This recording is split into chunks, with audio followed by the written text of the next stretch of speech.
Black money শিরোনামের একটি web series নির্মাণ করতে যাচ্ছেন নির্মাতা রায়হান রাফি। এই সিরিজটির মাধ্যমে প্রথমবারের মতো রাফির সঙ্গে কাজ করতে দেখা যাবে ছোট পর্দার জনপ্রিয় অভিনেত্রী তানজিন তিশাকে। সূত্রের খবর অনুযায়ী এরই মধ্যে একাধিক মিটিং সেরেছেন রাফি ও তিশা। মৌখিকভাবে প্রায় সবকিছুই চূড়ান্ত। দু একদিনের মধ্যেই আনুষ্ঠানিক ঘোষণাও আসবে বলে জানা যায়।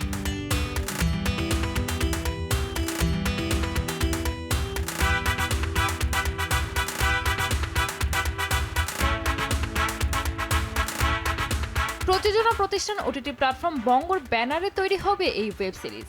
এ প্রসঙ্গে বঙ্গের প্রধান কন্টেন্ট অফিসার মুশফিকুর রহমান মঞ্জু গণমাধ্যমকে জানান, ব্ল্যাক মানি শুটিং শুরু হবে দ্রুতই। আমরা অফিসিয়ালি সবকিছু জানাবো, তবে আপাতত শিল্পীর নাম বলতে চাচ্ছি না। ব্ল্যাক মানিতে তানজিন তিশা অভিনয় করছেন না জানতে চাইলেও এড়িয়ে যান তিনি। তবে জানা গেছে চলতি মাসের শেষ বা আগামী মাসের শুরুতে শুটিং শুরু হবে ব্ল্যাক মানির। এতে মুখ্য চরিত্রে দেখা যাবে তানজিন তিশাকে। শিগগিরই তিশার সঙ্গে বাকি শিল্পীদেরও নাম জানানো হবে।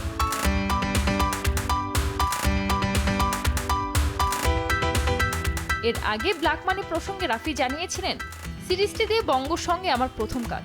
সাধারণত আমি যে ধরনের গল্প পর্দায় বলার চেষ্টা করি, এটি তা থেকে অনেকটাই ভিন্ন। প্রতিষ্ঠানটির সঙ্গে নতুন ধরনের এরকম একটা প্রজেক্টে কাজ করতে পেরে আমি অনেক আনন্দিত।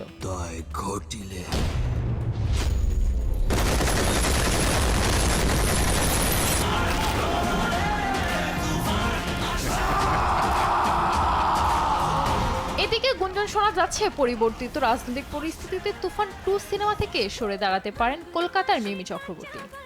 সেখানেই যুক্ত হতে পারেন তানজিন তিশা। তারই প্রস্তুতি শুটিং হিসেবে ব্ল্যাক মানিকে দেখছেন রায়হান রাফি।